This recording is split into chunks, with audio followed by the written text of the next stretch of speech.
Assalamualaikum, hai semuanya. Kembali lagi di video reaction saya kali ini guys. Oke, so kali ini saya mau tengok video pembahasan tentang ini ya.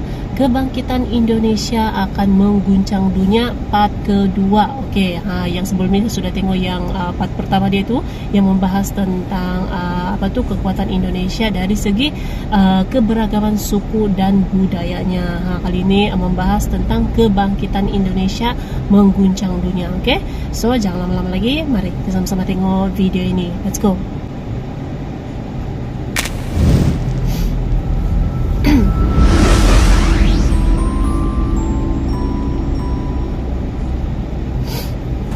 Indonesia dapat mengguncang dunia part 2.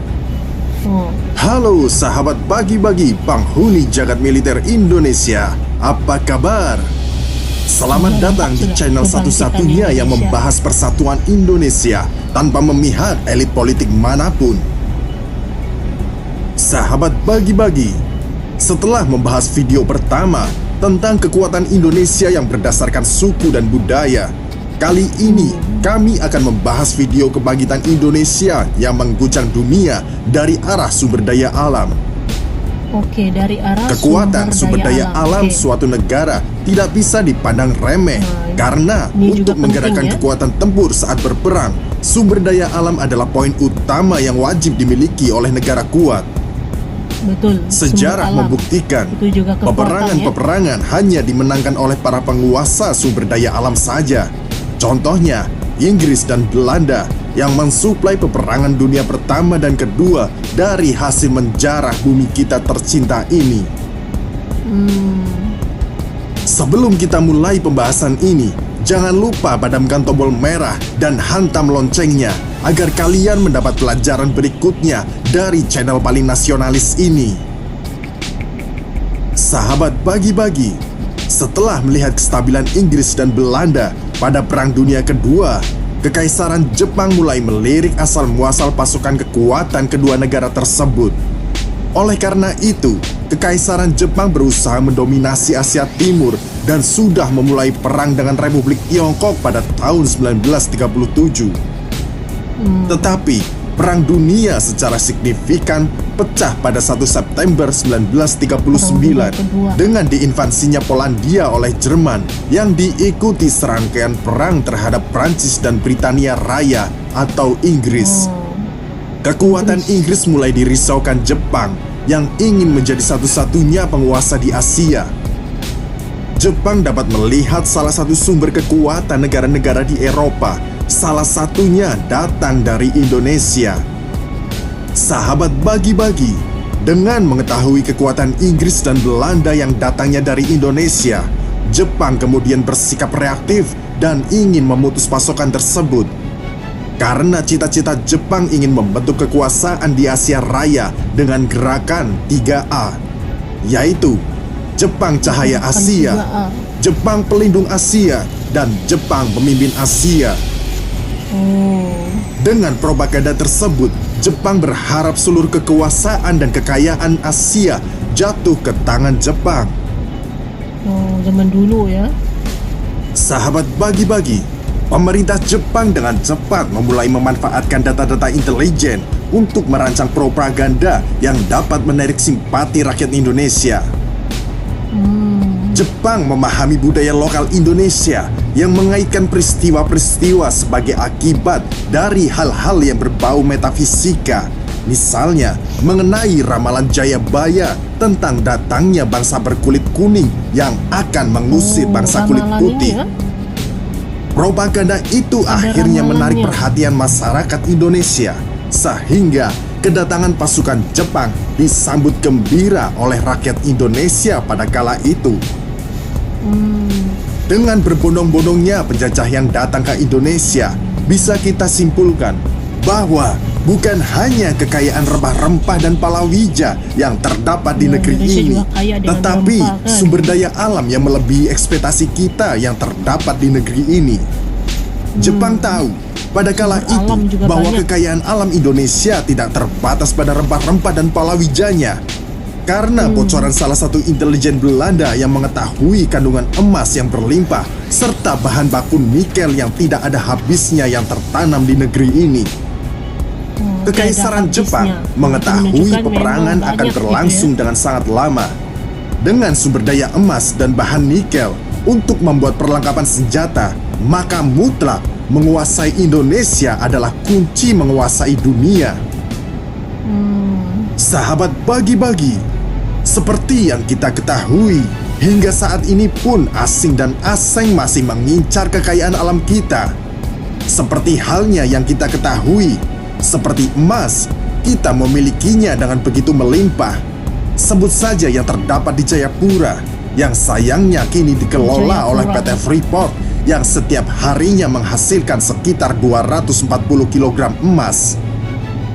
Bayangkan, bila kekayaan ini untuk menguatkan Sang Garuda, sudah berapa besar pendanaan alutsista yang kita miliki. Emas adalah alat jual beli yang paling stabil harganya di dunia. Bayangkan, kalau ini semua putra-putri bangsa terbaik kita yang mengelolanya.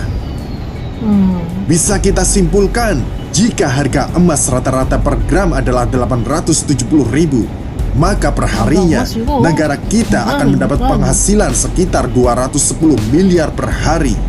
Ini baru dari Jayapura saja. Padahal sahabat bagi-bagi, berita terbaru yang dilansir oleh detik.com pada 10 Februari 2022, perusahaan tambang Bakri Group temukan 4,6 juta ton biji emas di Palu. Bayangkan seberapa kekayaan negeri kita. Apakah ini sudah terlambat? Tentu tidak. Masih banyak waktu untuk menguasai dan mengendalikannya lagi. Ini tergantung kalian. Apakah kalian mau dijadikan bodoh dengan berjoget di TikTok atau dibodohi oleh kekayaan-kekayaan semu seperti Bimomo dan kawan-kawan? Maka dari itu, ayo bangkit. Masih banyak tugas kita sebagai penerus para pahlawan ini. Belum lagi kekayaan migas kita di Natuna yang menjadi kekayaan gas alam terbesar di dunia. Apakah masih tidak mungkin untuk Indonesia menjadi negara adidaya di dunia?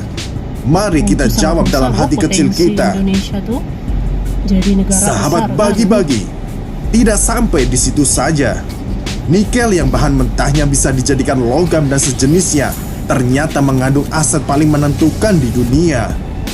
Betul, yaitu bisa diolah menjadi bahan bakar litium. Perlu sahabat bagi-bagi ketahui, litium adalah sumber bahan bakar paling dicari hingga saat ini.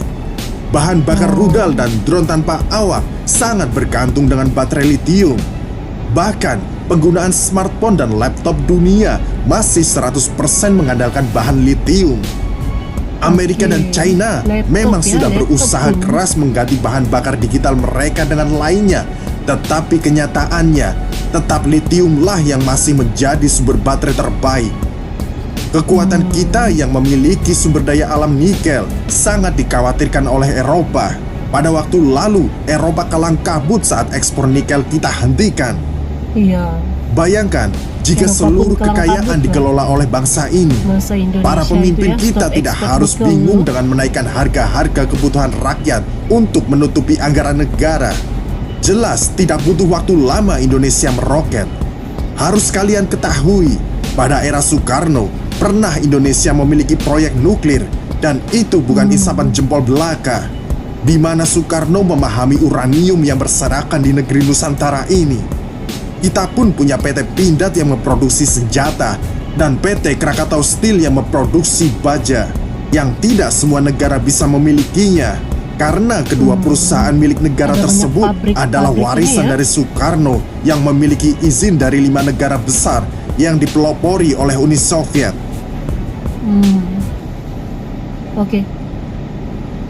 Oke guys, jadi itulah dia video pembahasannya ini.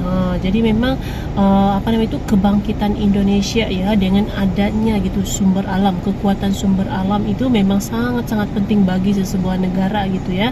Apalagi Indonesia ya, kita tahu memang tiada habisnya lah, dia punya sumber alamnya itu bahkan bertambah-tambah lagi gitu. Jadi ini memang satu kekuatan, akan menjadi satu kebangkitan bagi Indonesia gitu ya, dan memang tidak mustahil Indonesia ada potensi potensi yang sangat besar gitu ya untuk menjadi negara yang besar seperti mana Amerika dan China juga gitu ya. Ini satu kekuatan untuk Indonesia gitu, oke?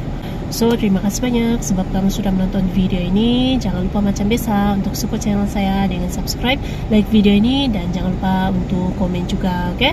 Terima kasih banyak dan kita jumpa lagi di video seterusnya. Assalamualaikum.